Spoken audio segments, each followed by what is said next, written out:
Well, let's try that again. I don't know what. Welcome back, ladies and gentlemen, to the second part of our football segment, episode 165, Monday Night Raw. Remember, like, follow, subscribe. We can talk about some NFL news. Got a few things we're going to talk about today. Falcons lost. We got games of the week. Best team in football. But before we get there, we're going to talk about these surprising jersey sales. Norwood, take it away. Yes, so episode 167, number one. 76? Number two, yes. Forecasting, it's all right. No, you try to send us back to 165, which is a place we've already been. Right and left. Great episode. Yes, but if you could pull that up for us. I found this very interesting. I think that we all do to a certain degree, but we watch the evolution of the black quarterback from when we started out, where it was basically none to then you had to be an elite starter to now the league is covered with black superstar quarterbacks. And you look at his top 10 jersey sales, there's a certain segment of the country that should be and probably is pretty upset. You have CJ Stroud at number 1. At number 2, you have Caleb Williams. At number 3, you have Patrick Mahomes. At 4, there you go with old Aiden Hutchinson. Then, back to 5, Jaden Daniels. Then number 6, Amon St. Brown. And then you have CD at number 7, Josh Allen holding it down for the quarterbacks at 8, Justin Jefferson at 9, and Max Crosby at 10. I was laughing talking to one of my friends this weekend. I understand why they did not let black people play quarterback, because they were going to be good and take all the jobs. This is one of the places where you will be replaced. And, I mean, you really get to see elite black quarterback duels every game now. Every Sunday, you get to see multiple. I ain't got no sympathy for the people that are mad about this. If you hate the demo, and it's a certain demographic, y'all didn't want to claim them. Listen, y'all came up with them rules, them drop rules. Y'all came up with. See, y'all came up with all of that. See, now they all with us. They identify with us. We all together, and y'all decided y'all didn't want them, and now y'all up there big mad. Y'all best jersey seller is Aiden Hutchinson. I ain't mad at him. He's really, really good. But it is what it is. See, if y'all had just been all inclusive, like a resort, y'all could have had 50. See, let me stop. Y'all would have been good, but y'all ain't want to do it. So, live with it. What's interesting though, there's not many established quarterbacks here. It's only Patrick Mahomes and Josh Allen are the only established quarterbacks. There's no more. I don't know if that says something about young jerseys. Guys who, I mean, it's a new wave. Like, I mean, we just lost Brady, Manning. What's my boy who was at the Chargers before Herbert? I can't think of his name. With all the kids. Drew Brees. Rivers. No. Yes, Phillip Rivers. But it's a changing of the guard now. It's where the black quarterback is the norm, and these guys are young and interesting, and they're leading their teams. I mean, look at what C.J. Stroud has done for the Texans. Look at what Jaden Daniels has done for the Commanders overnight. And I mean, Caleb Williams, he's struggling, but people are watching the Bears. There's definitely way more expectation and way more visibility. And Mahomes he's Mahomes. He's magical. I think the reason the jersey sales are like this and that they are for the young quarterbacks is because they're benefiting from the fact that the generation before them suck. So you have Justin Fields, Mitchell Trubisky, Daniel Jones. Oh, yeah. You haven't had Travis, jersey lately, so you Trevor, need a new one. Trevor, your boy, Trevor Lawrence. Kirk Cousins, Kirk Cousins isn't the demographic for jersey sales. He's a LL Bean guy. So Carson Wentz, Andrew Luck was supposed to be that guy, but he retired. He said I'm out of here. Matt Ryan retired. So and he was just a filler guy. He wouldn't even have a lot of jersey sales outside of the Southeast. So you lose these quarterbacks are benefiting from the fact that whole last 5 years of Trey Lance, Brock Purdy don't nobody want a Brock Purdy jersey. Like, they're benefiting from the fact that these quarterbacks suck. They're benefiting from the fact that these whatever. My point it doesn't matter. My point is, what I'm saying is they're benefiting because there's hope that they've showed life. Think about it. Justin Fields and Mitchell Trubisky and all of these other people were supposed to be the next group of quarterbacks. How many people out of those next group of quarterbacks are good? 2. Him and him. That is it. There's nobody else from them draft classes that are good in those 5 years. I don't think maybe Justin Herbert, you could throw him in there. Deshaun Watson is nasty, man. Jameis Winston ain't it. Like, there's no Marcus Mariota, awful. Like, there's nobody there. But that goes back to what I was saying probably about 50 episodes ago, where, hey, there are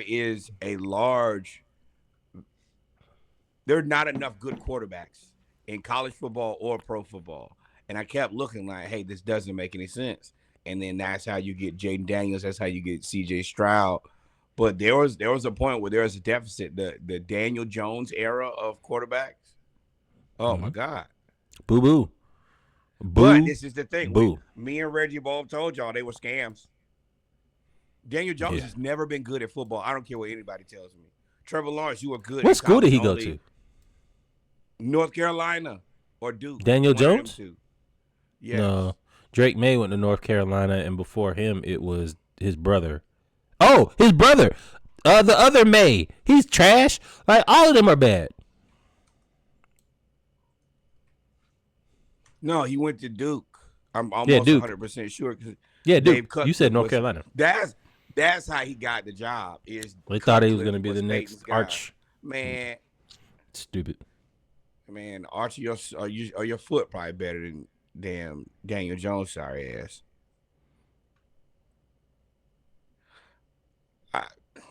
That's Enron scam level. Never been good. Never been good. So those what did he win at Duke? Nothing. He was fast. He was a fast white dude trying to keep up. Boy, you almost made me cuss out my he's fast. He was fast. He ran like a 4.5, which is fast for a quarterback. When did that start mattering? Running for a quarterback? When defensive ends evolved? When basketball players grew to 7'5", so 6'7" dudes that can't be power forwards no more, like Julius Peppers running 4.4s and 4.5s playing defensive end. That was the elimination of the Anglo quarterback. It really wasn't the fact black quarterbacks got better, but they got better because of opportunity. Anglo quarterbacks got eliminated because players like Kirk Cousins, who can't move, out there trying to run away from Julius Peppers. That's why. You over there in Pixel Land, ain't you? I get.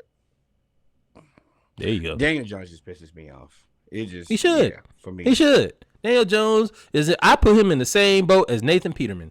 Like, all of that, there's no reason you should be in the league. Why is he not a draft bust? And how did he get a contract? Because that's the part for me that's really like the Giants. They about to fire that man. They about to clean that owner. Gonna clean house. About to soon. About to. If you're about to do anything that told you to pay Daniel Jones, if you haven't fired him already, you're a fool to keep paying him. Pay him for what? You're a fool. They benched him for DeVito again for the second year in a row. This ain't the first year. This is the second year. He got hurt last year, but he was ass before he got hurt. Don't forget. Booty cheeks. Mike Tyson. Didn't need to ever see that. Let's go on to these Eagles and Commanders. Nope. We're not. We're starting out with depression. You said you was misery and you wanted company, so come on down. The Falcons nest. Sean Payton hates the Falcons. I don't think he's ever coached a bad game in totality, he probably has made bad calls that cost them the game in crunch time. But he's never coached a bad game against the Falcons because he hates the Falcons so much. Well, the fact that he hates the Falcons is secondary to the fact that he's a good coach. And he put on a master class of how to just absolutely destroy a team with the West Coast offense. The Falcons went to Denver and got beat 38-6. And the game was never close. I want to talk about the defense and the offense. We'll talk What about defense the offense first. And what offense? So we'll talk about the offense first. What were your thoughts on the offense? Is Algier hurt? He's got to be. No carries. One play. That's the first thing that I was just like, oh, this is wrong. I'm disappointed in the way that we played. I'm disappointed that we lost to Bo Nix. But that's what this Atlanta team is. You have to temper your expectations. And as much as we might have a 4 or 5 touchdown game at 409 yards, we're also going to have these type of games out of Kirk Cousins.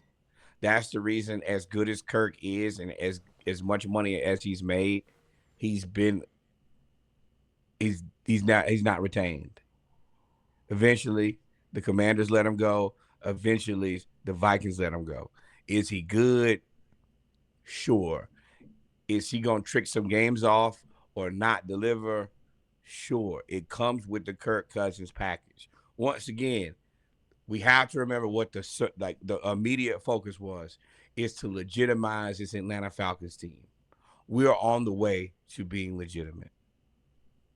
Now, this is a game that we probably should have won, that we gave away. But we're going to win the NFC South, and we're going to go to the playoffs. That's what Raheem Morris's goal was. A few things there. So the offense for me was disheartening. Algier is on the. He did show up on the injury report with a quad injury that I believe was worse than they said it was, because he only played one play. Also, Drake London re-aggravated his hip injury, and Darnell Mooney got hurt in the second half. But before even all of that happened, it's disheartening for our offensive line to get destroyed.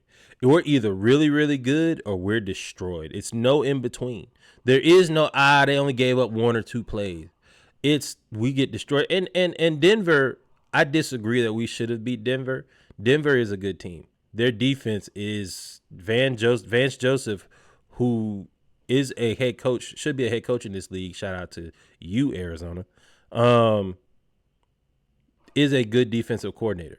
He's learned from the best, and he has that team playing. And you have arguably the best cornerback in the league on your team with a really good front seven, where they flipped all of those high price. They did the roster flip right. They paid who they were supposed to pay. They flipped the roster for all of those high priced defensive free agents, Bradley Chubb, all of those dudes. Fant, remember Fant was there. They got him out of there. Yep. They got all of those guys out of there, and they took that money and they reinvested in the draft.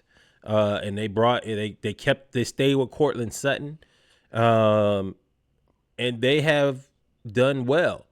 Now, and I mean, you got to also incorporate the massive cap hit that they took for Russell Wilson. That all in consideration. Y'all gonna make the playoffs. They're on the way to make the playoffs. That's impressive. Yeah, that's impressive. So, but offensively for the Falcons, 6 points is just unacceptable. It's embarrassing. It's bad. We look like a deer in headlights. I'm gonna jump to defense since we talked about offense. Well, since we're talking I got about one it. more thing. Oh. It's the all like we're a good run blocking team. We're not a good pass blocking team. Pass blocking has been a problem, and I haven't wanted to highlight it because their run blocking is so good. So it's difficult to kind of say that like what do you say about a line that run blocks well and pass blocks poorly? I mean, I guess they would be mediocre. Failure. That's 50%. Well, that's the issue. And Kirk and pressure, boy. Well, and I think that's the biggest thing, though, with the offensive line is if you had a mobile quarterback, it wouldn't be as glaring. Bench. It wouldn't be as glaring. But Kirk is so I don't care what y'all say. He cannot move. His Achilles is shot. Maybe he'll be better next year. He can move around in the pocket a little bit. But at this point, he can't even move around the pocket. And when you have that with a team that's not good at pass blocking, all Denver did was they did was load up the box and keep us. And Zach Robinson, bro, you got the number, a top 5. I don't know the number. Because I think Baltimore is number 1 in rushing. But you got a top 5, the top running back duo, maybe number 2 running back duo, top 5 rushing attack. Why are you throwing the ball 3 times on the first drive? What the fuck? What are you doing? Well, the other part is you have the top receiving duo in the NFL too. Yes. You have all of these toys, and you can't do anything. Say that. I don't think they're better than A.J. Brown and Devontae Smith. But Mooney and London are they probably highly productive. I think number 3 or 4 is what they were. They top in touchdowns, and I guess they lead. I mean, if you're top in touchdowns and you lead in yards, that's like Jamar Chase and Joe Burrow. I'm number 1. We number 1. Y'all losing and we number 1. That's a problem.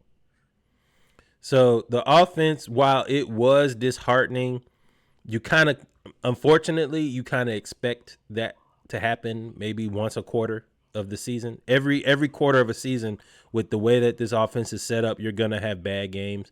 That was disheartening. But to me, the defense was the most disappointing out of everything, including Younghoe Koo missing field goals. The defense, and I'm not even going to blame the entire defense. To me, this game and this blame deserves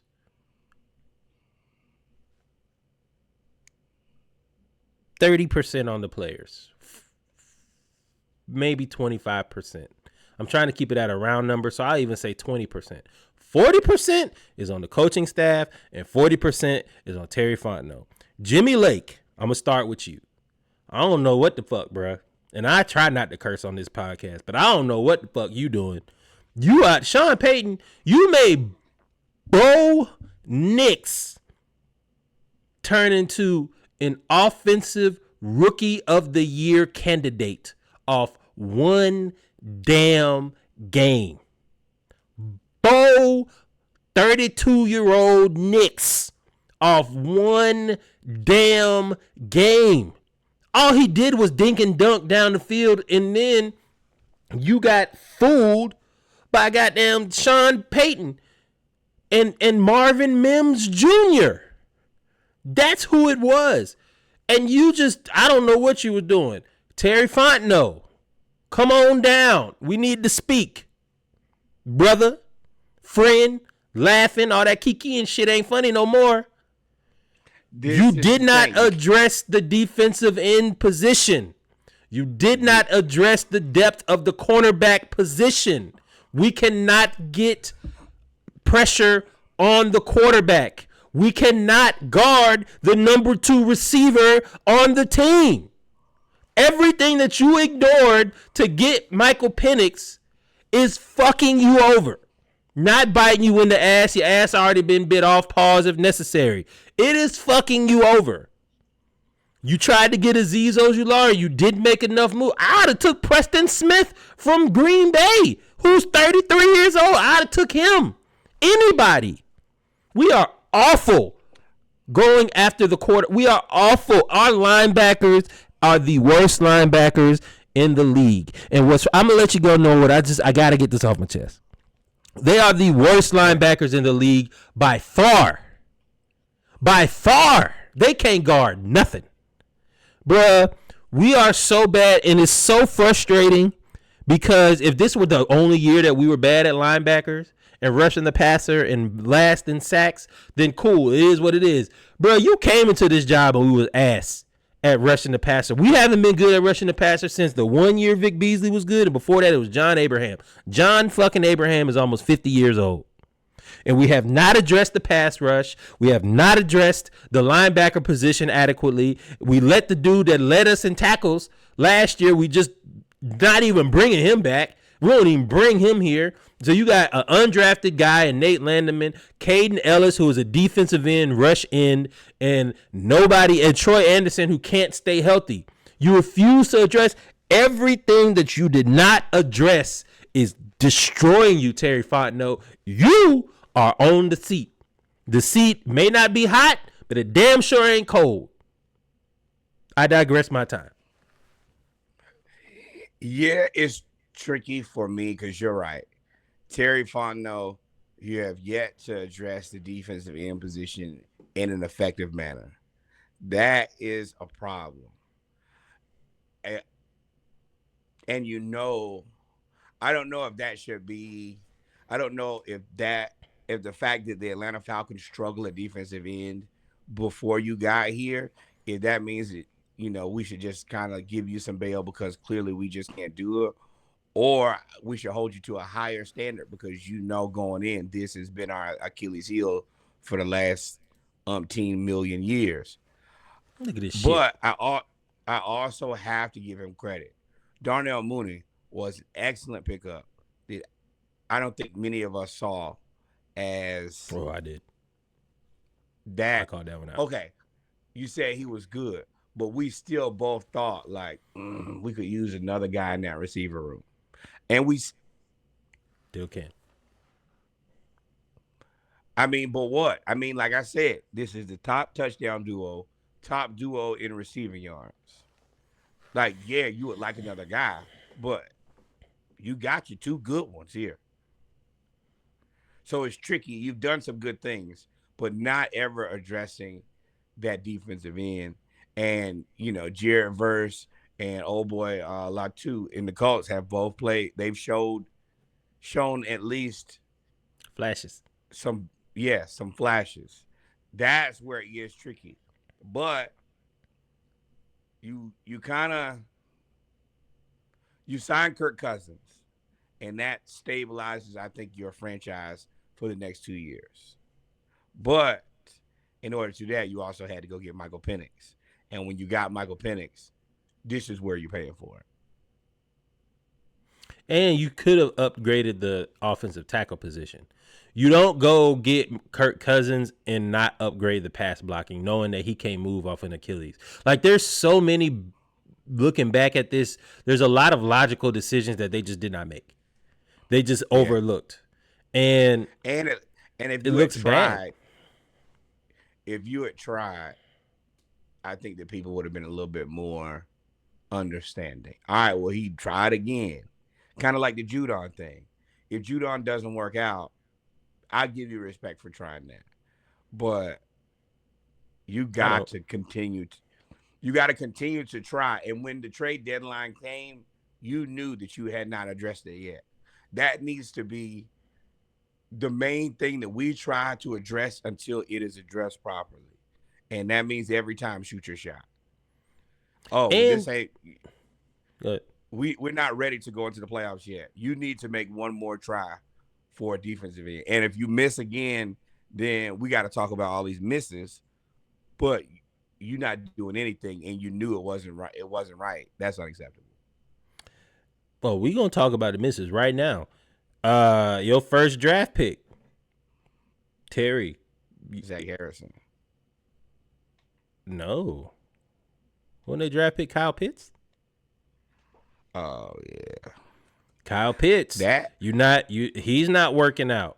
You're drafting Michael Penix. Cool.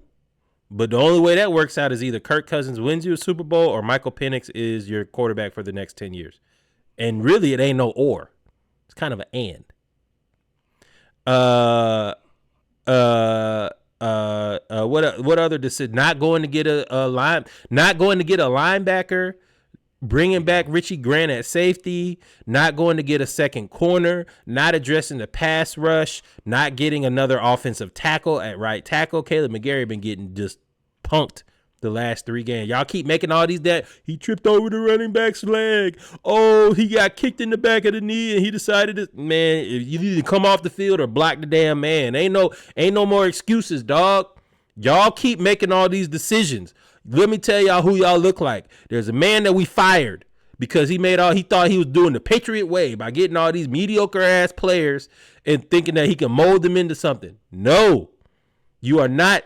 You are looking like Terry Fontenot, aka Thomas Dimitroff. That's what you looking like. You better figure it out, Terry. And you my guy. And while we here, let's go ahead and open this shit up here. I'm cussing today. What did he say? This week number 2 about I know this team gonna bounce back. This game won't define us. You fucked around and lost to the Saints off 4 missed field goals and bad play calling.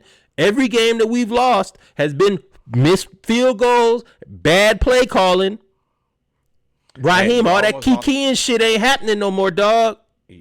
You almost lost. You lost to the Seattle team that's up and down. You lost to a Tampa Bay team. You almost lost to a Tampa Bay team with no Chris Godwin and no Mike Evans.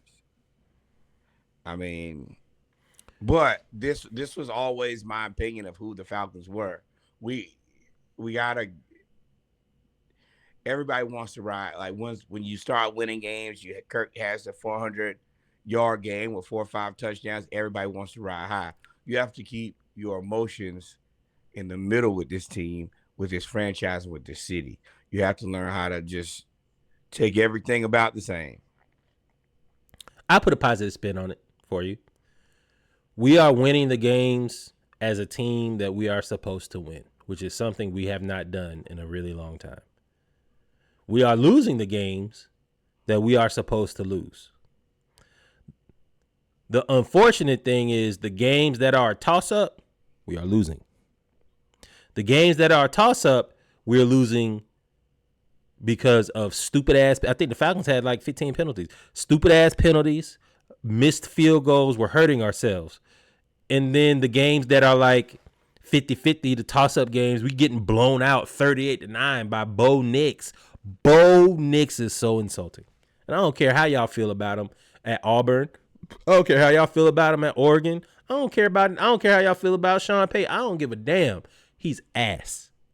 And y'all out here making him look like the next coming of Steve Young and Bill Walsh, George Seifert, that West Coast offense. Y'all look crazy. Falcons, y'all look crazy. Think everybody, and I think the graphic is whoever has had is in the top 15 of pressuring the quarterback, we've lost. Every team that we've lost to is top 15 pressuring the quarterback. Every team we won cannot pressure the quarterback. Cool story. Bo Nix is second place for Offensive Rookie of the Year. Because of the Falcons. 38-6. That is a lot of it. I don't know how he passed. I don't know how he passed Brock Bowers. I guess that team is pretty good, though. But the team is good. Brock Bowers is out there doing it by himself with nobody at QB. By himself. I think that Brock Bowers, yeah. I think that, yeah. And you got rid of wide receiver 1, which means they can double me and triple me now.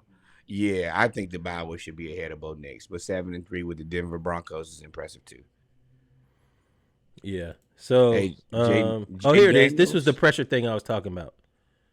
We've lost to every team that has a top 5 pressure rated we faced. We've lost all of those games. The ones that we actually win, none of them can get to the quarterback. We need to keep playing these guys. Oh, that's our conference games. That's the thing. Like once again, I think we're about 9-8. I think we lose to it's good that we get the bye week right now. But we got to play the Chargers, then the Vikings. probably lose both of those games. That point, we under 500, so we 6-7. We get Vegas, we get the Giants, and Washington. They can be had. We can beat them for sure. And we can beat the Panthers. We can't beat nobody with the mobile quarterback because we can't get to the quarterback and our linebackers are slow. We are going to get we might get blown out by Washington. We can't rush the passer. They have a downfield throwing, and our linebackers can't. Our linebacker, you think Brian Robinson's scared of our linebacker? You better run through them, bruh. Terry, look, and Jesse, better learn from me. Humble yourself. We've seen Bo Nix for the past 10 years in college talking all that shit, bruh. Justin Simmons, you, sir, are teetering. You feast or famine. Y'all out here, bruh. 2 tackles for this season. He's hurt. We got Brandon Dorless back, which is cool. Brandon Dorless back, who we drafted in the 4th round, who I thought was going to be a major contributor, but he was hurt. So he finally came back. And as Norwood said before, we have the top duo. I mean, we have the top duo now that Mike Evans and Chris Godwin are hurt. But we had the number 2 duo. We're probably still number 2 now because T. Higgins is healthy and Jamar Chase is the new Julio Jones, unfortunately. Root being hurt and Trice being hurt is bad. That's bad. Part of it. I don't give you. Let me ask you a question, Norwood. If you are getting hired or you are interviewing for a job and that job says, hey, our problem or what we need help with is segment A, from getting A to B. This is what we need help with, getting A to B. Can you get us A to B? Yeah, I can get you A to B. And then for 3 years, you fail to get them from A to B. What they going to do to you? But no, I get what you're saying, but he got you from A to B. You wanted to be the best in the NFC South. You're going to win the NFC South. Now, A to B was getting a better pass rusher, getting a better pass. That's the A to B that I'm defining. But even if you tell me that I didn't do that, and I didn't, and you're right, you should be 100% upset with me because I did not deliver on that. I still look like I'm going to get you to win the NFC South. I found you a quarterback, and I found you one for the future. It's good enough. You might not like it, but it's good enough. I know. Good enough in your mind. I'm hiring you to do a job. Get me from A to B. You telling me that I finished Z, I got X, I got W, I got N, and I got G. What about A to B? Because if you get to A to B, if you get a pass rush in this instance, that then makes everything else exponentially better. It makes everything else exponentially better. The Arthur Smith time doesn't count anymore because he's gone, and you didn't try to win for those 2 years. When you went with Marcus Mariota and when you went with Desmond Ridder, you let everybody know we're not trying to win games. So, yeah. That's another excuse. You didn't try to win it, but you still could have drafted a D lineman. You still could have went and got somebody. He did. You still could have gone. And you tampered. The reason you can't go as hard at the trade deadline is because they took away picks. That's inexcusable. That my tampering also got you a quarterback. Your tampering also fucked you over. You got a quarterback, but you can't make the roster better. You can't make the roster better because you don't have no picks. You only got 4 picks next year. You're and right. You traded one of them for Matthew Judon that didn't work. I can understand that, but winning the NFC South, getting you a quarterback from now and the future, and, I mean, say what you want to, Drake London was a hell of a draft pick, and getting Darnell Mooney was an excellent pickup as well. So, yes, there's room for improvement, but I'm not going to sit here and look a gift horse in the mouth. He's done a good enough job. Yeah, bro. All of that's cool. I mean, you ain't no more leeway. Also, fine, you give him all the rope you want. Ain't no more leeway, bro. This is it.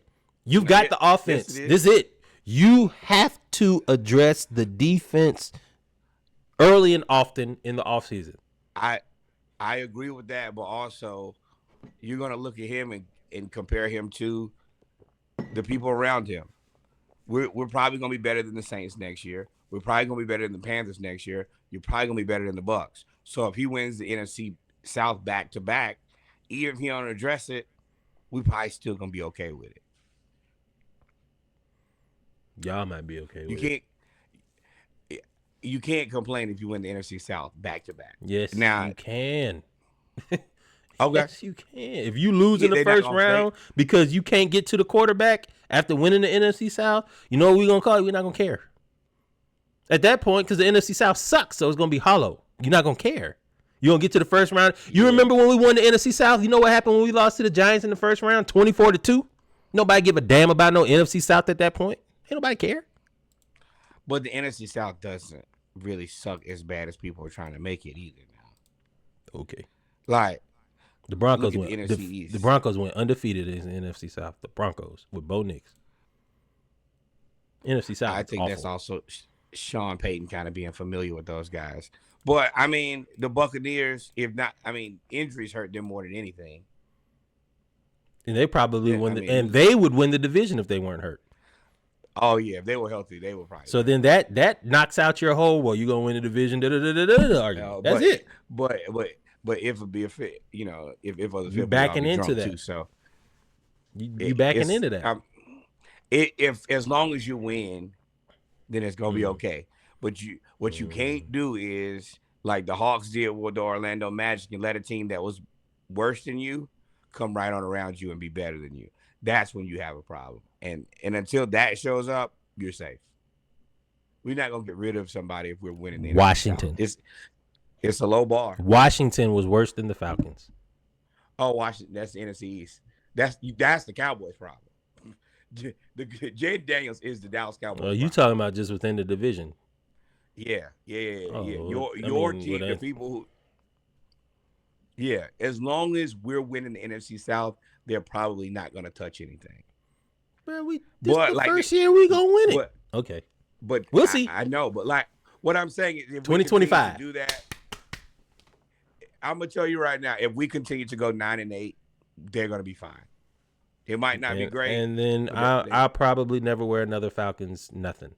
If you're good with being 9-8 and getting out and getting beat in the first round every year, that's sure. That ain't gonna be me. I'll tell you, it ain't gonna be me. But on the other end of the spectrum,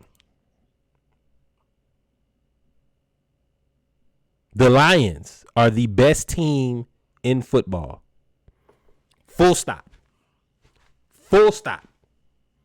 No, there's no other conversation. There's no other team. There's nobody else. There's nobody even in their atmosphere right now. I think they scored 150 points. Kansas City Chiefs. Boy, they lost. I think they've scored 150 points in the last three games. The 52 points, 26 points, 24 points.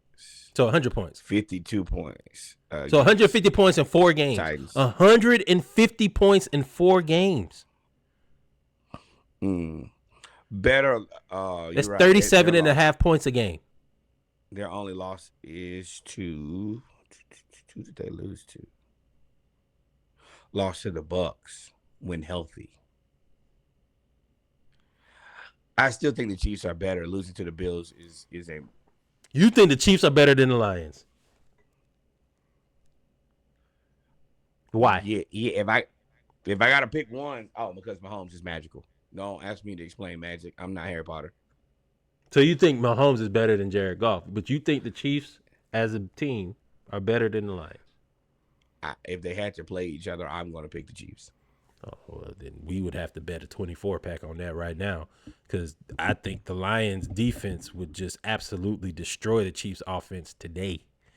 Just because, they're missing Aiden Hutchinson. That'd probably be the only reason that the Chiefs stay in the game. But the teams that are playing right now, I think the Lions would absolutely obliterate the Chiefs. And they got Zadarius Smith just chilling Came over here for nothing. Little 6th-round pick. Come on over here, chilling. 52-6. 52-6. 52-6. They scored on every drive. Touchdown, touchdown, touchdown, touchdown, touchdown, touchdown, touchdown, field goal, kneel the ball to end the game. That's how they went. If you take out the kneels at the end of the half and at the end of the game, they scored on every single drive. Every drive. And it wasn't like they got turnovers and got the ball at the 2. 9 plays, 70 yards. 13 plays, 93 yards. 8 plays, 53 yards. Effective drives. 2 what I would consider like long drives. I guess the 4-minute drives are right at the cusp. 5 minutes and 7 minutes was crazy. 5 drives of 4 minutes or longer. Or right at 4 minutes. But the 4 plays, 84 yards. 4 plays, 80 yards. Oh yeah, that's kicking you while you're down. I'm beating your ass. I'm beating your ass slowly.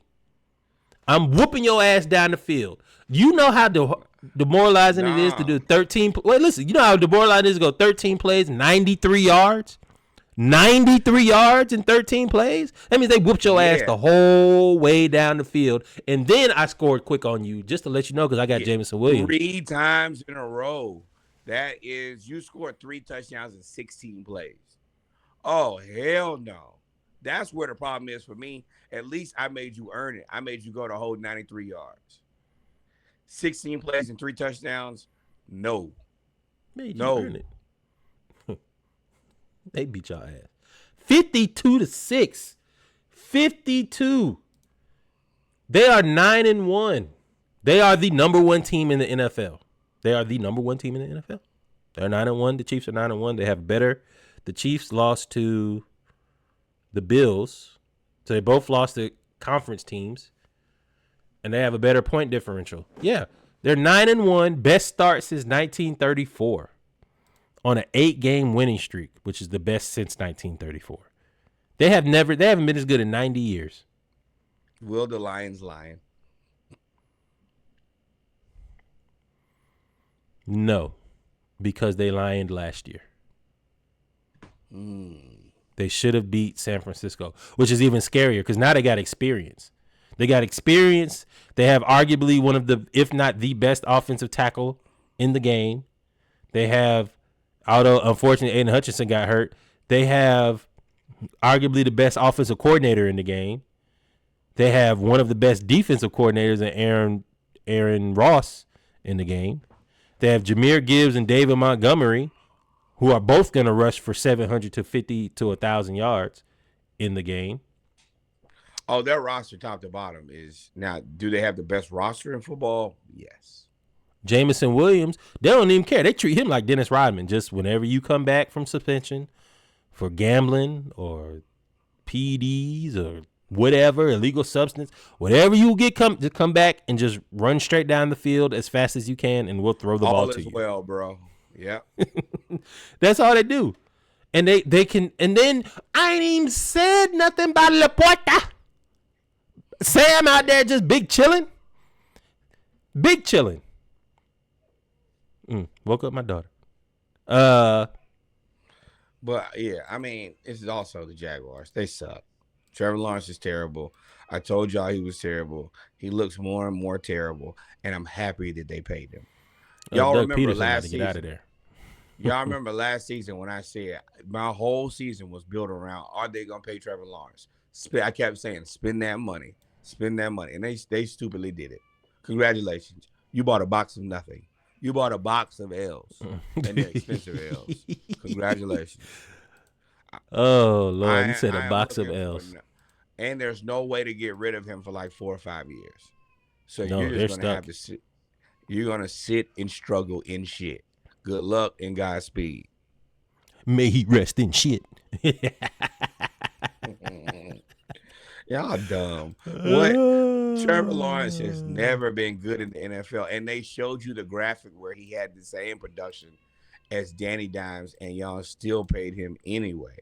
So who's And dumber? what- Because the Giants paid Danny Dimes and let go of Saquon, and Saquon is about to win the rushing title. No, he's not. He's number 2 behind Derrick Henry. Who's dumber, the Cowboys, the Giants, or the Jaguars?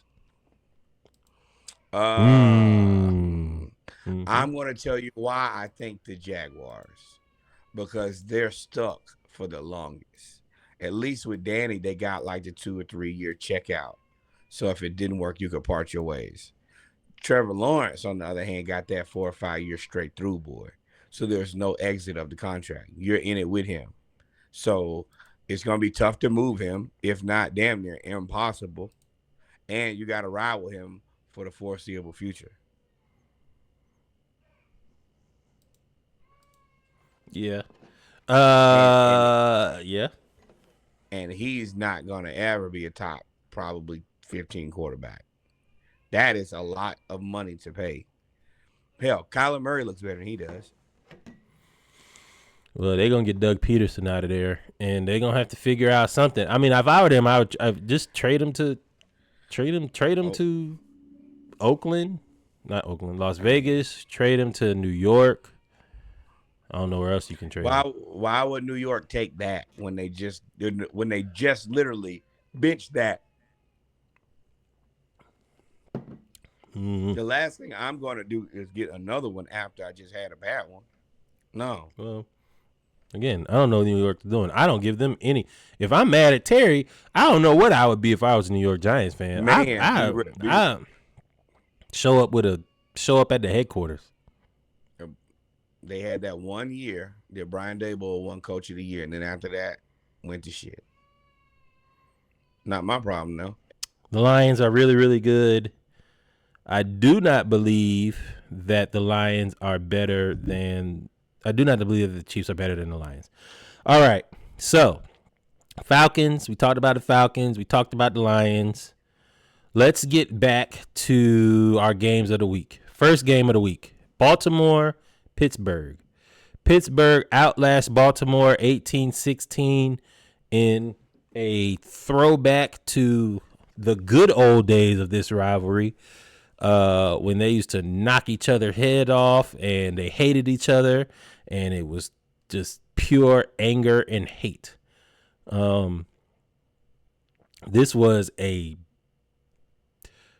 slobber knocker is what they used to call them. Shout out to NFL man. Primetime. It was a great game. Hey, build Mike Tomlin a statue. Oh yeah, 100%. Build him a statue, number one. Number two, extend him a lifetime contract. Number three, all you stupid Steeler fans that were like, oh, fire Mike Tomlin, please never speak again. They should actually ban you from speaking about that man. He made one of the most difficult decisions a coach can make in the middle of the season. It was 100% the right decision. He's actually one of the few guys who's smart enough to actually have a real quarterback plan, an elite quarterback plan, and have a good backup option. He's putting on a masterclass of just being able to coach a team that everybody was pretty low on to start the season. And now they continue to win. They continue to win convincingly, and they look more like this looks like a team. Well, nobody knew that their defense was going to be this good. We all knew T.J. Watt was good. We knew Jerry Porter Jr. was coming into his own. Minkah Fitzpatrick has been consistent. The rest of these dudes have like elevated, and Cam Hayward is old, but the rest of these dudes have gotten even better. They struck gold on the second cornerback. Take notes, Terry Fontenot. They struck gold on Alex Hightower, who I said the Falcons should have drafted. They got him from 5th round from UNC Charlotte. I'll never forget. Struck gold with him. They traded for Minkah Fitzpatrick when all of that stuff went down in Miami. Tomlin was like, well, we need a safety. And they got Patrick Queen for pennies, although that could have gone either way. And I think that this team, you're right. He deserves a statue because the culture is him. This team, I don't think this team is a 500 team without Mike Tomlin. And it's so it's so much movement and transition at All the time. it's like it's organized chaos. It's almost like it's perfectly fine that this stuff goes off and players are mad and people upset. It doesn't matter. Tomlin's like, oh no, we're just gonna keep coaching and playing football. And his ability to not be distracted in the middle of chaos is impressive. This was a good win against the Ravens team. And it was a good game. The Ravens didn't play bad. Now, that last play was stupid. That was poorly executed. I don't know what that was. But there has to get to a certain point where if we're going to go for two, the only option that I'm considering is an option play to the wide side of the field with Lamar Jackson. That's it. And Derrick Henry. So, and somebody got to make a business decision. So the defense, Baltimore could have won this game because they were holding Pittsburgh's offense down. And then Roquan Smith got hurt. I think he went into concussion protocol in the fourth quarter. And that's when Pittsburgh kind of made the little move that they did make. Right? They won with 6 field goals. Don't get that twisted. They won with 6 field goals. The Arthur Smith special. I called last week. I said this Ravens offense is built exactly like the Georgia offense from 2022.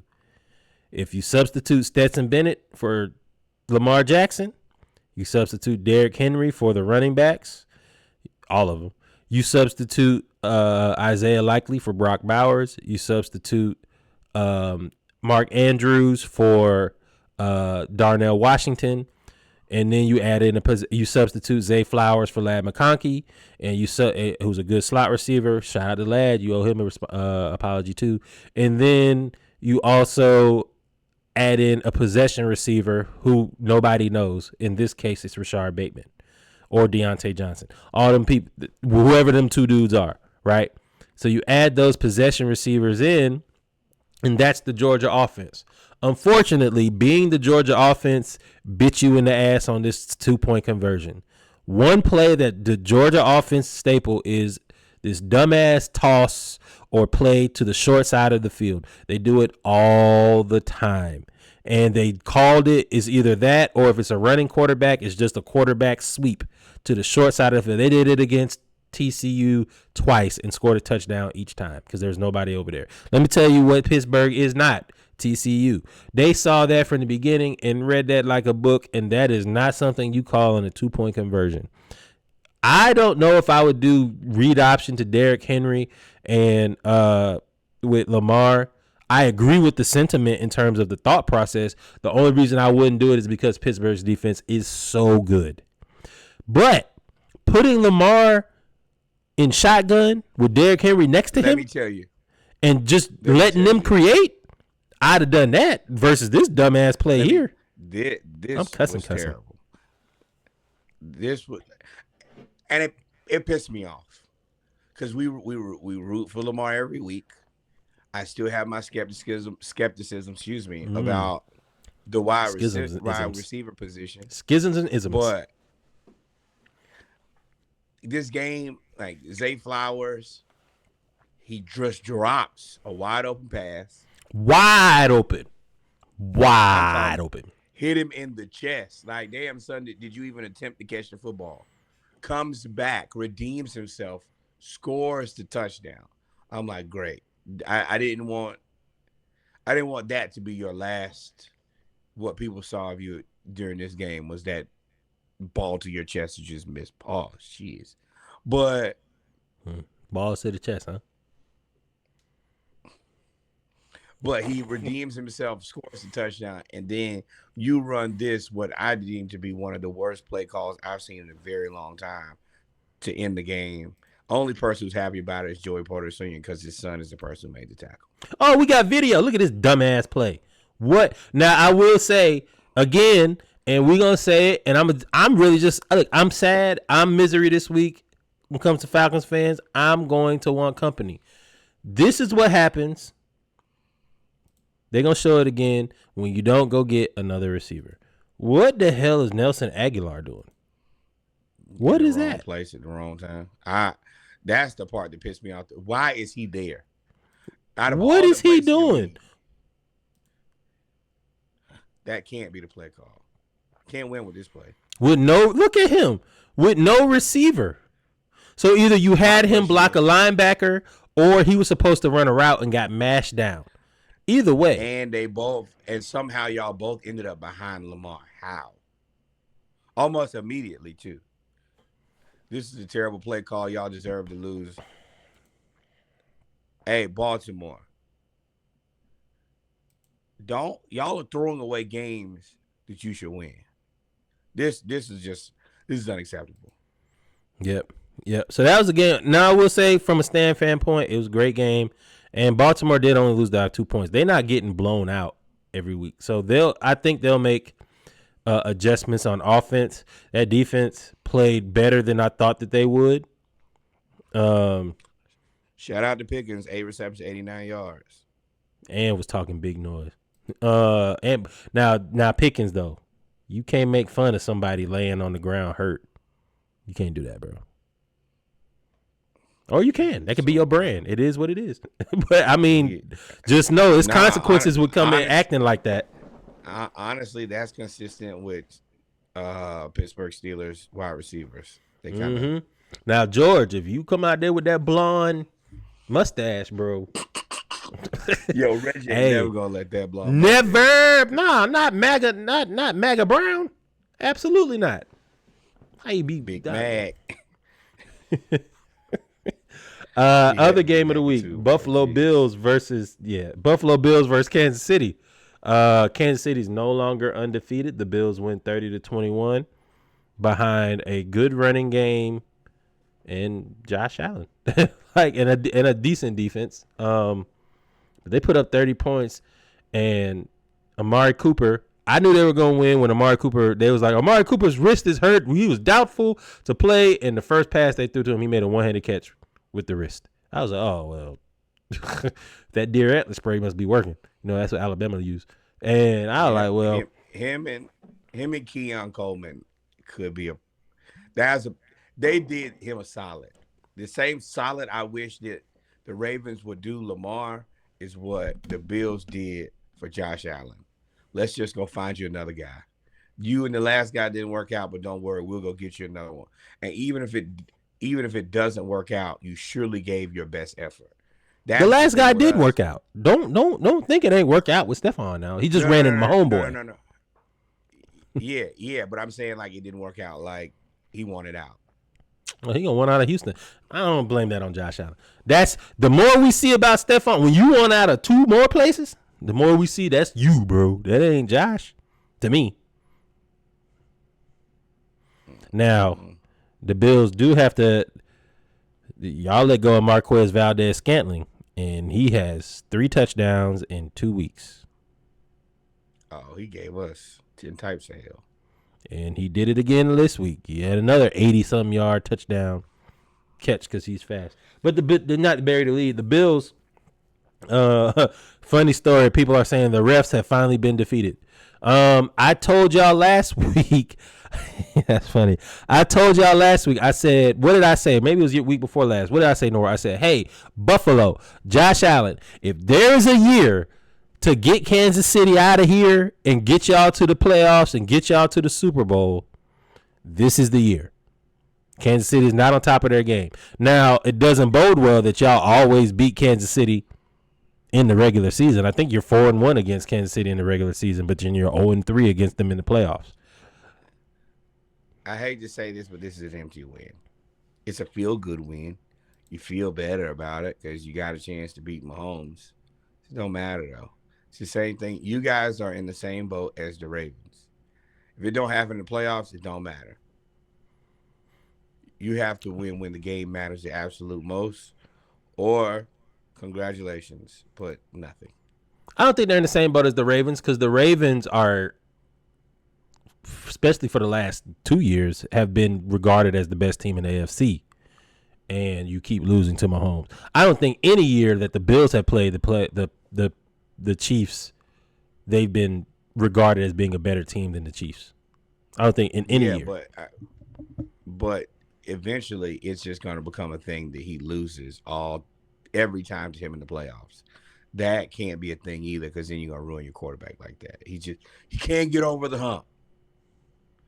He can't beat Mahomes. Mahomes has his number. You don't want, once that gets out there, that is where the media takes off with that.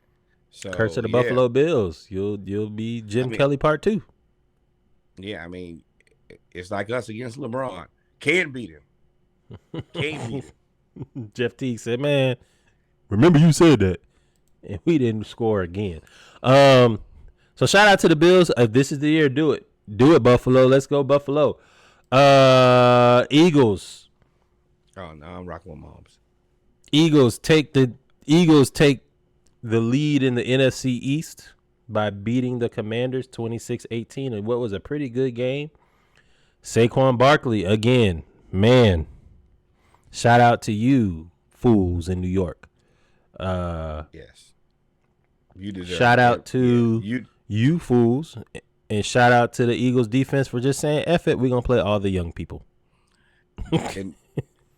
But they can do that because I think the rest of their team is so mature, and the old people was looking bad, looking terrible.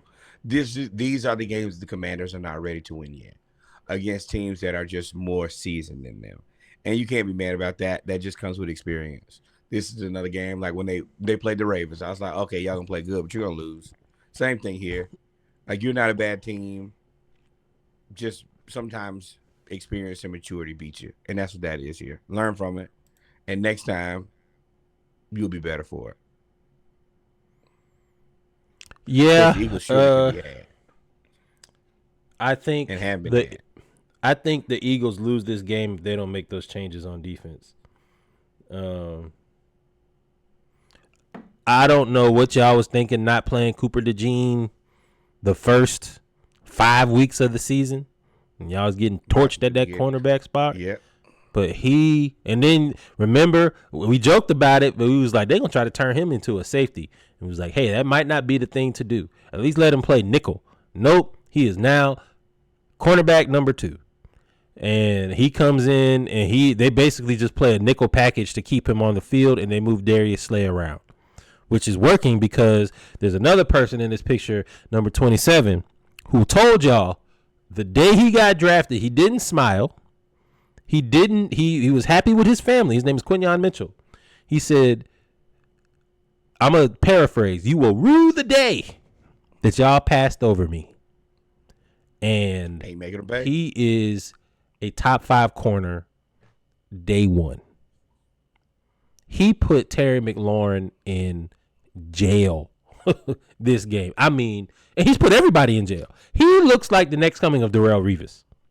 Yeah, Terry McLaurin, can it?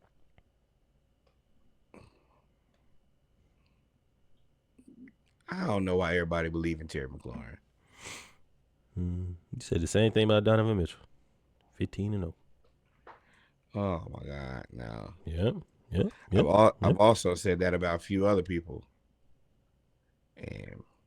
But yeah, everybody likes Terry McLaurin, so I guess I have respect for him, but not me. No, you don't. I mean, you don't have respect for him because everybody else like. You don't have respect for him at all. No, I know the truth. What's the truth? I mean, I guess, damn. I mean, maybe not, man. I don't know. So this is the thing. I can't deny the fact that he's basically a 1,000-yard guy every season. And with the games left, he'll be another 1,000-yard receiver. So name his last 3 quarterbacks. He's a 1,000-yard guy with no quarterback. I don't. He is Mike Evans. He's Mike Evans. That is the part. That's literally what the yeah. Because I mean, damn, yeah. For his career, 6 years, 6,000 yards, 31 touchdowns.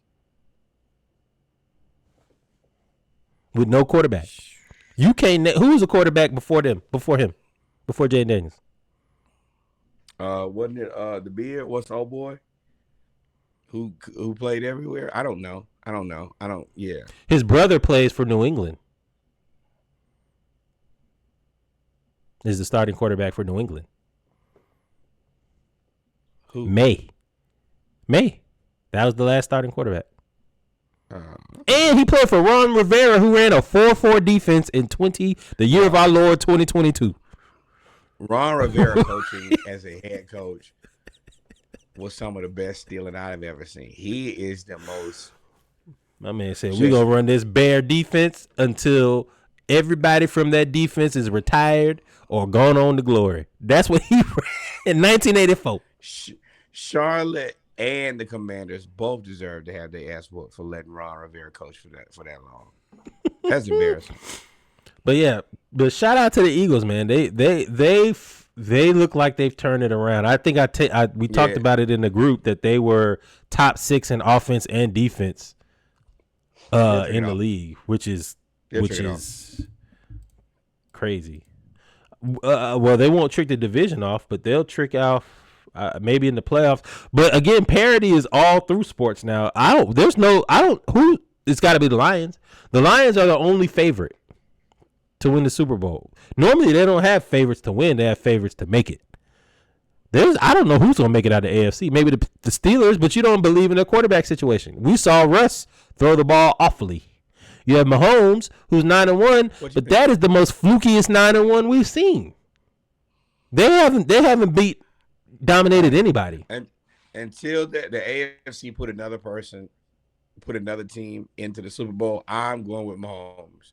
It might not look good, but he makes it happen.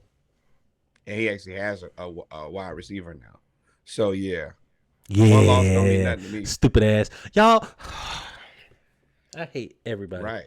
Y'all let him get Denard Hopkins for the peanuts that they gave Dumbo at the circus. Y'all out here letting people just... It don't even matter, bro. It don't, like, man, whatever. Wait. And think about this now. This is the thing. Now they get everybody healthy. No. They get Carolina and Vegas. So they get 2 games to kind of get their life together. That Vegas is a trap game. No, they ain't gonna get trapped. The Chargers game is a tricky game. Then beat Cleveland. And then you end the season out with a little bit of a gauntlet. Texans, Steelers, Broncos. That is tough. Yep. So those are our games of the week. Around the league, you have your playoff contenders. You got your Packers. They beat the Bears 20-19. That Jordan Love. Really good game. That Jordan Love, Matt LaFleur, Love honeymoon looks like it's over. Not saying between them, but they were scoring 30-something points, 29, 30, 34, 32. Oh, that's over with now. And shout out to the Bears defense. They played well. Well, I mean, at any point where once you get tape, things change. And second part of the season. They're going through that. Yeah, but I feel like this team will be good going forward. They're going to have to learn how to make adjustments.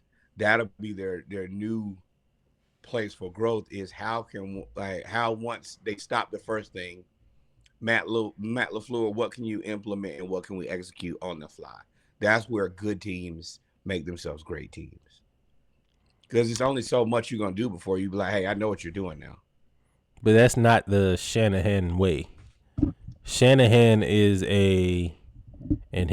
I'm going to scheme you up from the beginning. My first 15 to 25 scripted plays going to get me 21 points. And then he normally gets a defense.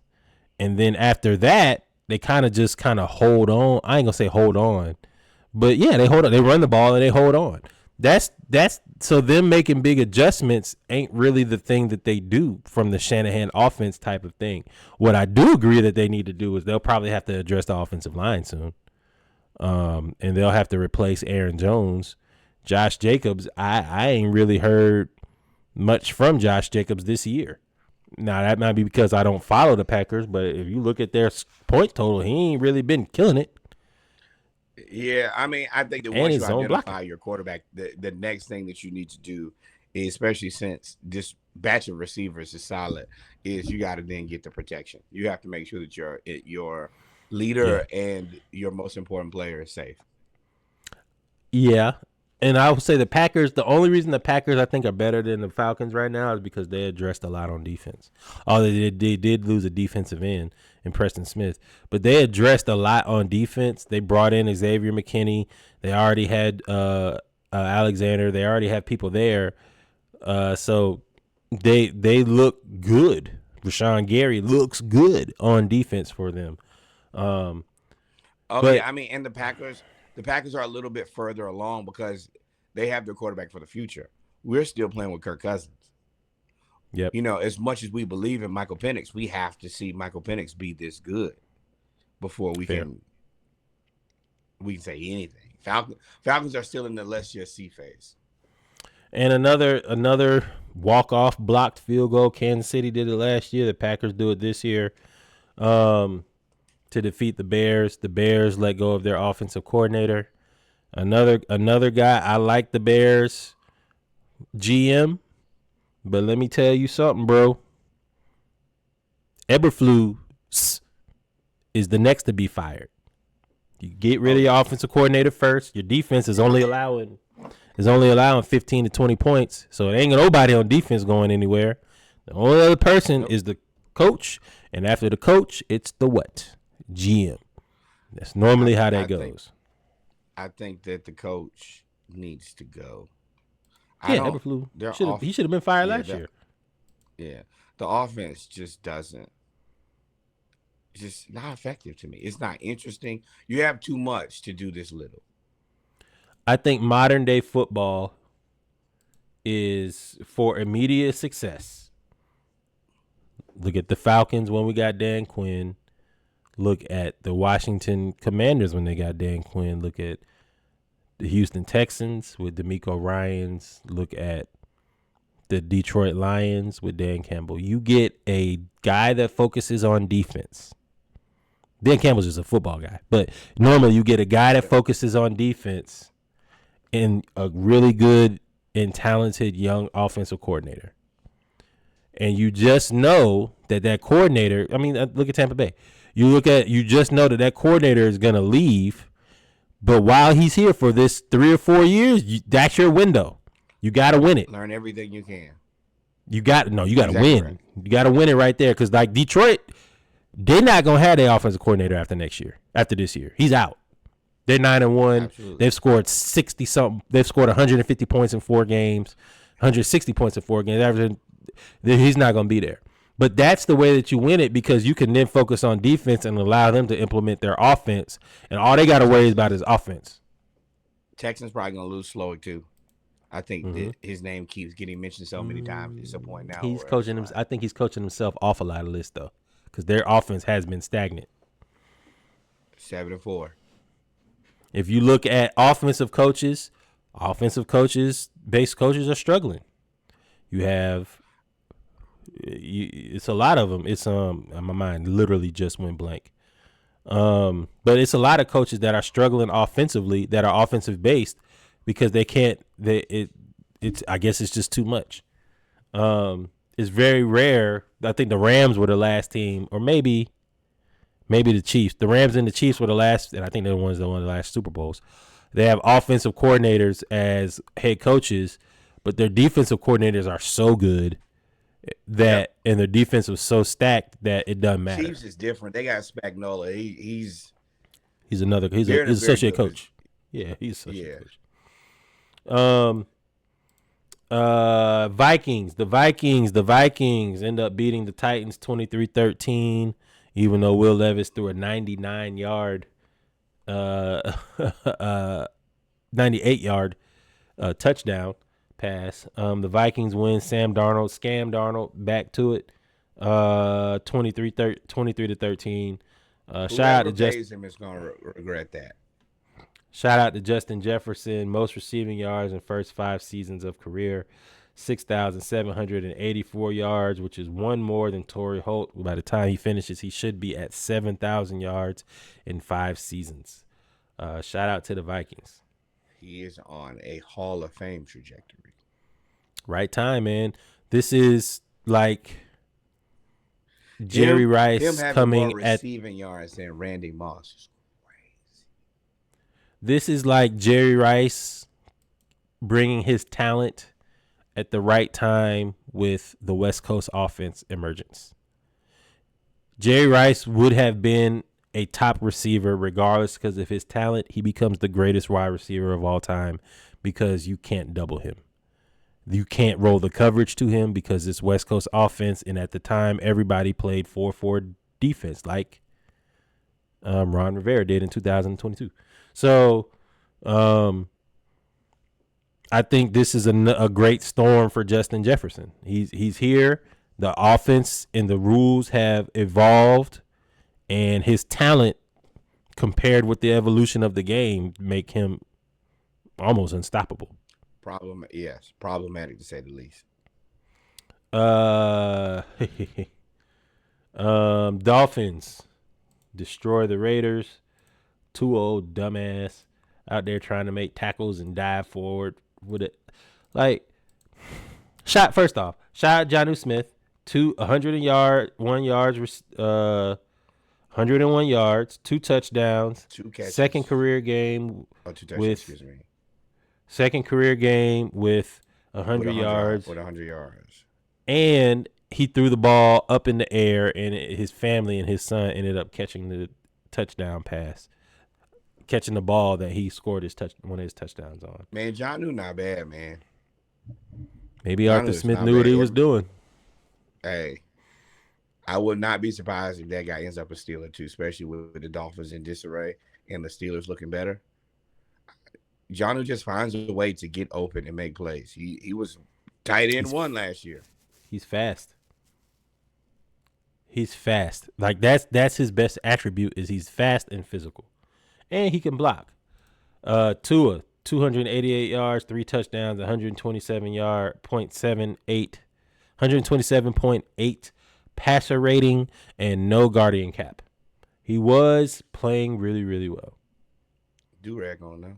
Probably worked a little bit. But it went 34. But it also, now all y'all in the comments, I'm just letting y'all know they played the Raiders. And the Raiders are tanking for Shador. I'm convinced of it.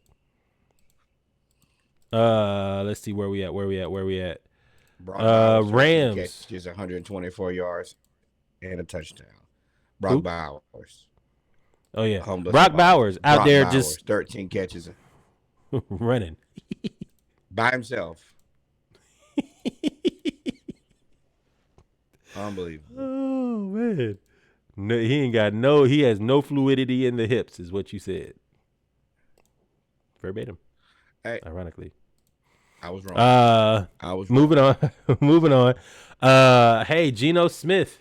Bang bang. Ooh, Seahawks with the bang bang. No Niner gang. Seahawks beat the 49ers. Beat the 49ers, which was surprising. Yeah. In San Francisco. Are so up and down. With no DK. I think that they could. Some days they might be able to beat everybody in the NFL. Some days they lose to anybody. They're a very tricky team. Inconsistent. But I do like Geno. Geno, I'm happy for Geno because he was put in terrible situations. He was a starter. He got his jaw broke, and then he just never went back to him. He went to New York, played really well in one game, and then they brought back Eli to go 8-8 for 2 years. I treat Tua like I do the election. I can't care no more than he do. Scramble his brain. Shout out to Nelson. I'm gonna say it out loud. It's the truth. It's the truth. Everybody done said it. We ain't said nothing that ain't nobody else said. Not thought. I don't said. even like talking about Tua. It makes me uncomfortable, bro. Makes me super uncomfortable. The Rams. And a little dogfight. And they keep winning. And a dogfight against the Patriots, though. Mayo, Patriots are I a think good team. Good coach team. Especially, yes, well-coached team. Once they kind of stabilize their offense and actually get some receivers that could play receiver, they could be a very interesting team. And they're stabilizing. They're creating culture right now. He's recreating the Belichick culture, the old Belichick culture. And considering how bad this team's roster is, not doing terrible. I mean, I guess 3-8 is pretty terrible. These stats kind of crazy. You are if you go 3-8 and the Jets go 3-8, then you're perfectly fine. They have everybody, and you guys don't have anybody. Puka Nacua, 7 catches, 123 yards, and a touchdown on 9 targets. 7 catches on 9 targets. Cooper Kupp, 6 catches, 106 yards, 2 touchdowns on 10 targets. Wow. McVay is a monster, and Matt Stafford is so polished in season. He is cooking. I mean, he is executing that all. It looks like, I'm not saying he's as good, or I'm not saying they're as good as this team, but it reminds me of when Peyton Manning went to Denver, and he was the missing piece. He's probably not as good as first year Peyton, but he's definitely better than second year Peyton. The year that they won the Super Bowl, he's playing better than that Peyton by leaps and bounds. That Peyton was leaning. He was getting carried by the defense. And now we get to the part where I call this playing for pride. This season is effectively over.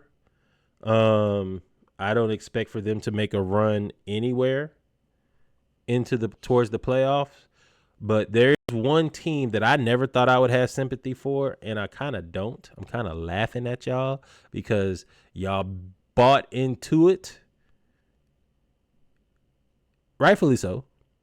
But it's the same story over and over and over and over again. The Chargers beat the Broncos. The Chargers beat the Bengals 34-27. Shout out to J.K. Dobbins, who probably is going to be a finalist for Comeback Player of the Year. The Chargers win with a fourth quarter comeback, I believe. Oh, come on. The Bengals look dejected after this game. And they won. Yeah, this is why I was the reason that you look dejected. And the Bengals have had this same type of issue for the last 20 years. When Carson Palmer was there. And Chad Johnson. For the last 25 years. It's the same thing. AJ? I was going to think of that. Then you went from Chad Johnson, TJ, who's your mama? Then you went to Andy Dalton and AJ Green. Then you have this same issue. Joe Burrow leads the league in touchdown passes and has only thrown 4 interceptions, and he's thrown for 3,000 yards. You cannot 3,000. Jamar Chase, 12 receiving touchdowns, and I mean, good. He might be Julio. No, he's AJ Green. This is all it is. And then you got 73 receptions, and he's first in everything. And the Bengals are 4-7. 4-7. And you have not paid him yet. Jamar? Yeah. It's going to cost you. Yes. It's going to cost you so much money. And you can't. This is stupid because you can't let him go because Joe's never going for that. And so you just wait and wait and wait. And now he's going to be more and more expensive. You played yourself into worst case scenario. And he's definitely going to want all of his money because y'all are losing. And he's playing well. Bro, you can't ask me to take a pay cut. And You can't ask me not to take all the money and then I still have to go out here and perform and then we're gonna lose. Nope. Bro, if they just win 3 of those games that they lost by 1 or 2 points, by 1 score or less, they are now 7-3 and second in the AFC North and 4th in the conference. Hey, not my problem. Y'all have mismanaged this team. I've talked about this for at least 2 years. Everybody who looks at the Bengals closely, it does not look like a fun place to play football. We talked about Hendrickson considering retirement. T. Higgins is clearly upset. Oh yeah, Jamar what's Chase his? Let's look at. unpaid. Keep going. What's his stats? Because you might need to retire, Henderson. Yeah. But everything included, the Bengals have been a weird team to kind of watch because it just doesn't make sense and everybody looks miserable. Oh, I was And- wrong. I am 100% wrong. That man got 11.5 sacks. Falcons, you should have traded that. Yeah, I was about to say you should be polite and say, hey, are you interested in coming to the Falcons? Because we could use 11.5 sacks.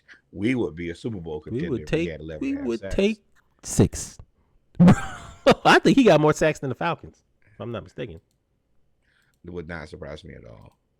Then you got Saints, Browns. We knew that Saints was going to beat the Browns. This is not an accomplishment. Shout out to Taysom Hill. The Taysom Hill game. He had 3 touchdowns. Wait. Before we get to Taysom, in all due respect to Taysom, Jameis threw for 350 yards. No interception. 395 yards. And y'all scored 14 points. He's 2 touchdowns. How you throw for 395 yards and all you get is 2 touchdowns is crazy to me. Ask Joe Burrow. I mean, you're right. You joke like I've been doing it all season. I did. But the difference is everybody expects Jay. Like, you know what James? Oh, what James gonna throw them picks? Nope, he didn't. He didn't lose you this game. Jerry Jeudy, 6 receptions, 142 yards. And what was that? Turnovers? They had fumbles. They had to have fumbles. They had to have turnovers. I told y'all the Saints are a dangerous team. Any team that fires their coach after the locker room goes toxic and that relief is there is a dangerous, dangerous team. But Taysom Hill, 3 TDs, 138 yards rushing, 50 yards receiving, 18 passing yards, 42 kick return yards. The man with no ACLs is still out here doing it. I don't know how long he can do this because he's got to be 32 now. But he's good. I have disrespected Taysom Hill about 1 million times. Oh, I'm going to continue Jameis to. And Tamus now. It's Jameis and Tamus, but now they're opposite teams. But those stats are very impressive. But I'm going to say this, and I'm going to say it 1 million times. Jalen Milroe, I know that life ain't been the easiest for you when it comes to throwing the football. But if you could just get over to the Saints, you could do this better. 100%. It might not be what you really want, but that is what you need. That is your ideal position for you, unless Miami can think of something else. Those are the 2 places for you, though, bro, for sure. Yeah. And then finally, also, can we talk about my boy? Yeah. Who? Oh yeah. So the Colts beating Aaron Rodgers. That's what I'll talk about. The Colts beat a bad team. A bad team beat a bad team. The Colts beat the Jets 28-27. Shane Steichen finally just decided to make Anthony Richardson just run the ball and run people over. Stop trying to make the offense so complex for somebody that you knew was raw. Pause. You knew that they needed help in developing their skills and recognizing defenses and everything. So you know what you do? You just give them the ball and move the hell out the way. Finally, you did it, and Anthony Richardson And the Colts beat. I ain't even gonna say stun the Jets because the Jets suck. Beat the Jets. He had 20 completions for 272 passing yards, 3 total touchdowns, which means I think he had 3 rushing touchdowns. The defense played well. I think it's right. 1 passing touchdown, 2 rushing Here touchdowns. It is. Quiddy Pay. Y'all remember him? He tore his Achilles. He came from Michigan, and he was really good. 2 sacks, 7 tackles for loss, 1 forced fumble. And the man that the Falcons were linked to the entire damn draft that we allegedly tried to trade back into the first round for, Latu, 1 sack, 3 quarterback hurries, 2 tackles for loss, and he was wildly disruptive the entire game. And Terry, if you knew that you were gonna be tampering, go ahead. You should have made the moves before. Should have made them make him take the 2026 picks.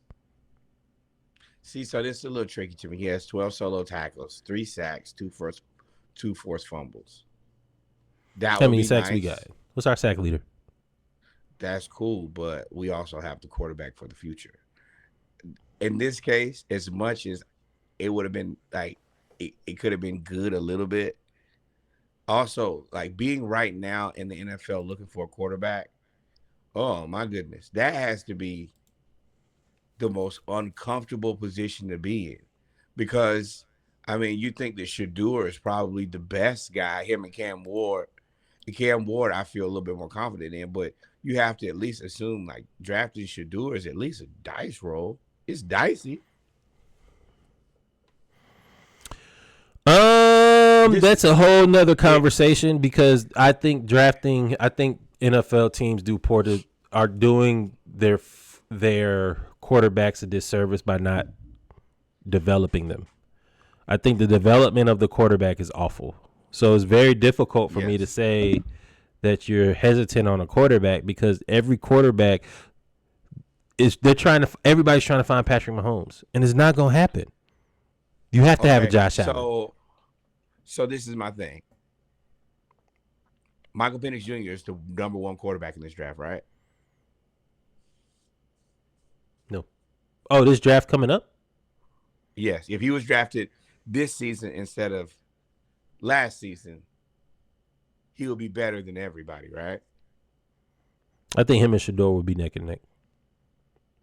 Okay, so yeah.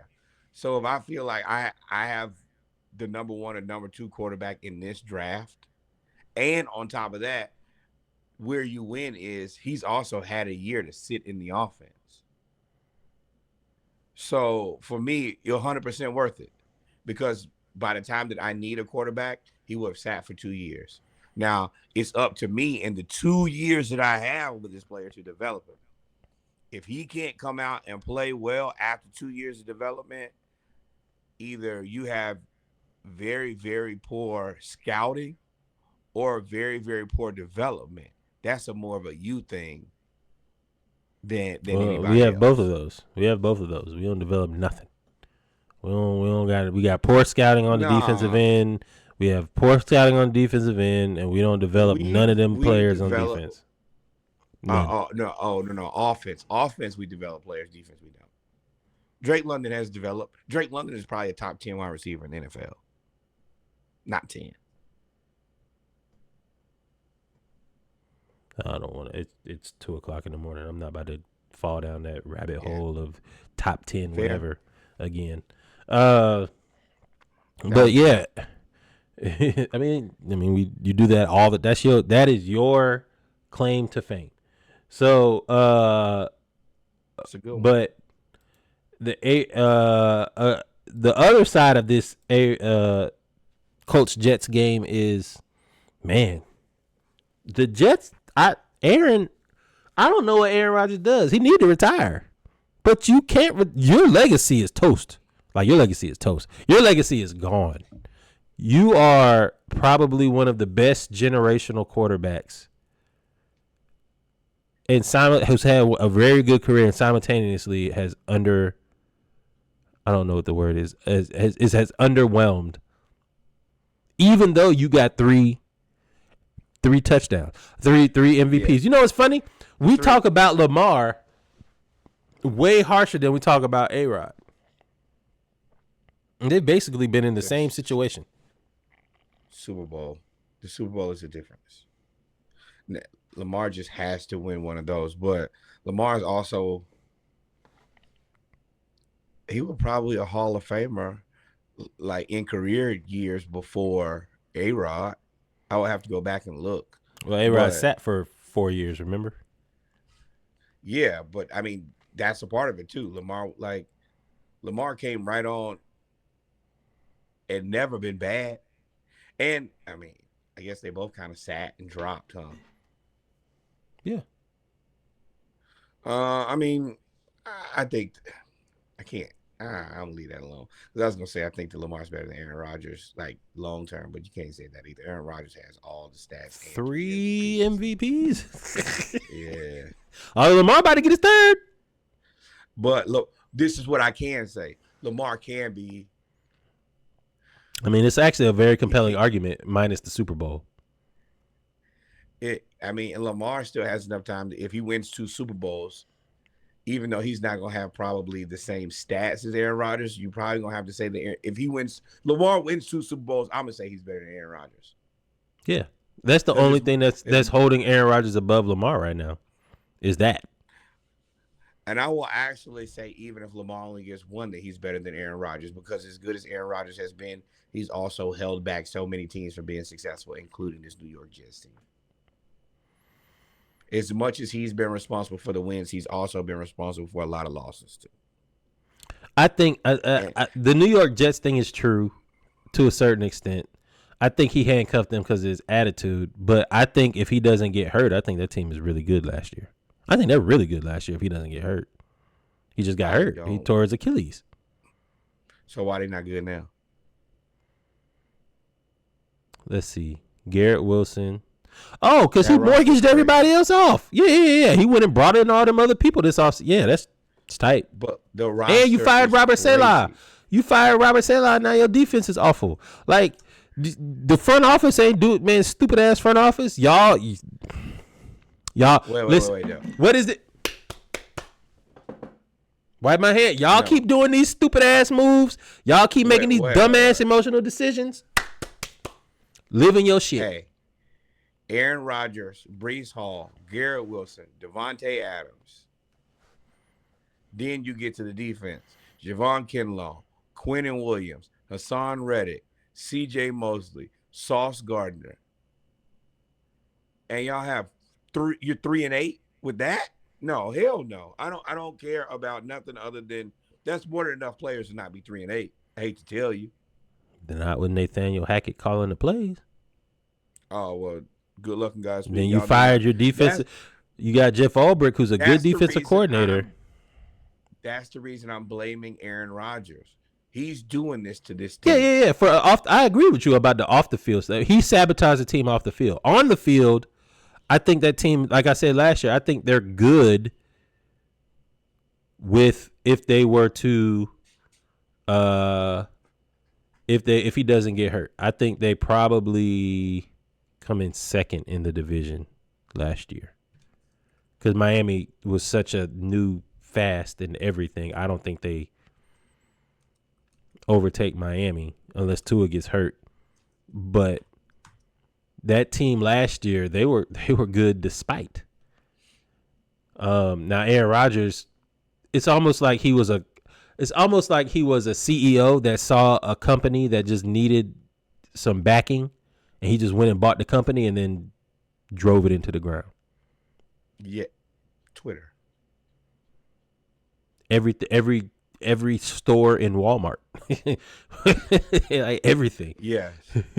And then to close out football, what y'all already knew was going to happen happened.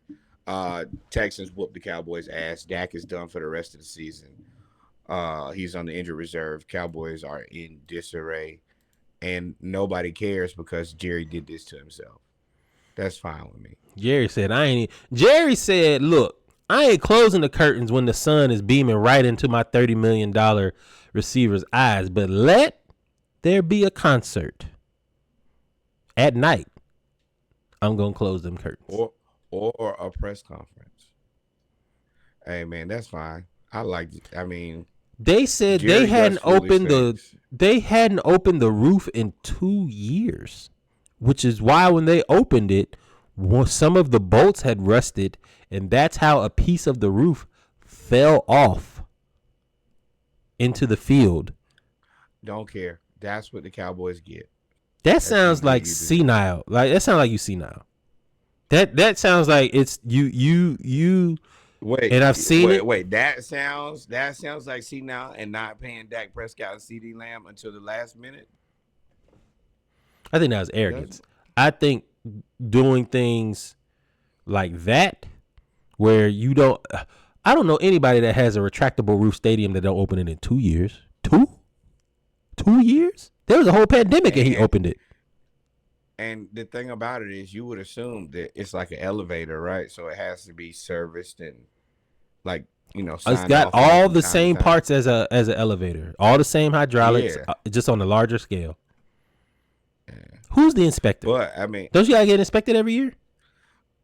Do you think that Jerry Jones is worried about the inspector not passing him? No, because I will. As he said before, I said I'll fire some radio hosts. He said, you work for me, and they was like, no, we don't. He said, that's fine. I'll still get you fired.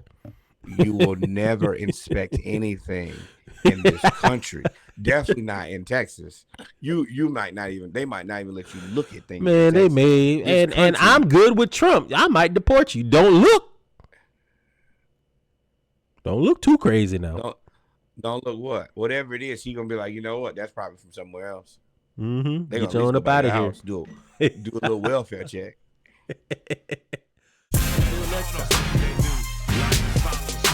Thank you, my friend. Yeah, boy.